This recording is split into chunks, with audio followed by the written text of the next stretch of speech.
Magpapatubig tayo ngayon sa ating bukid. Andito tayo ngayon sa bukid. Teka guys, let's go!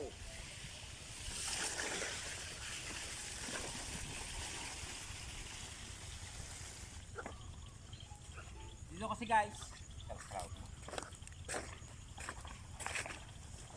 dito kasi guys, hindi pantay-pantay ang lupa.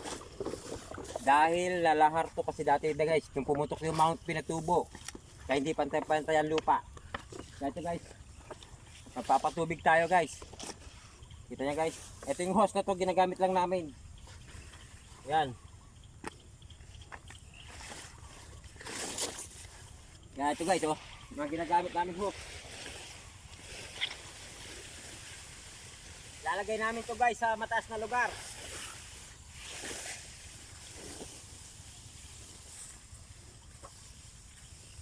Okay na Kembe? Abot na yan. Leo. Magsalita na ka Pedro. Leo. Ayan guys. Para pag umaandar na to guys, sasalpak ko na lang. Ayan o. O yan guys o. O kita nyo guys. O. Ayan guys, sasalpak na lang namin ang ganun. O tara guys, dito tayo. Pandarin natin yung patubig.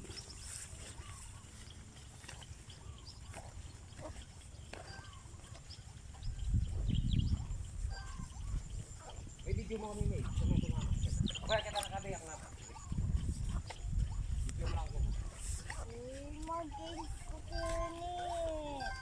Ali, ako na. Okay. Ito guys, bago natin paandarin, testingin natin muna tong water pump. Kung walang singaw o meron. Tatry natin bombahin. Oh. Meron siya guys. Ngayon, pwede na siyang paandarin guys. Ganito guys sa mga magbubukid, lagi sila merong ganito. Kaya papandarin natin itong water pump para lumabas yung tubig dito. At meron siyang goma guys, ginagamit namin goma. Ang iba tali ay plastic. Mga plastic dyan, shout out. Yan, mga gumagamit ng plastic. Tapos dito guys, ibang makina namin, iba-ibang sa lugar na ginagamit. Pero sa amin, kami lang ang gumagamit na ganito na makina. Hindi ko alam kung ilang horsepower to kasi binili na lang ni Papa to, ni Papang. Kaya ito guys, papandarin na natin para makita nyo paano mandar. Galing gabi. Mapitik natin. Kita. Kita mo kasi. Para hindi mo rin bomban doon. Ito guys, papandarin na ito guys. Malakas lang ang atak, dapat pwersado. Ayaw guys. Second try.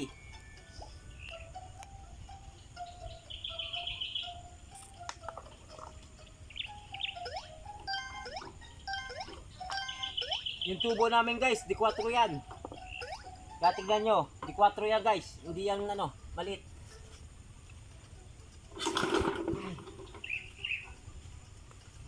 Ayaw yata guys. Nakakapagod. Yari.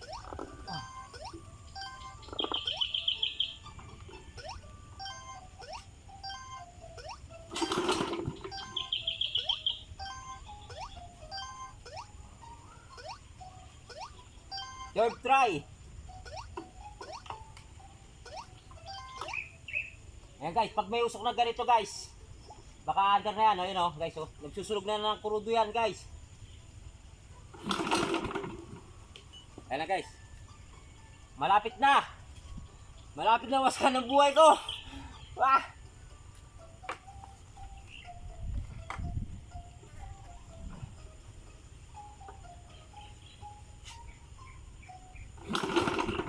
Wow, bakit?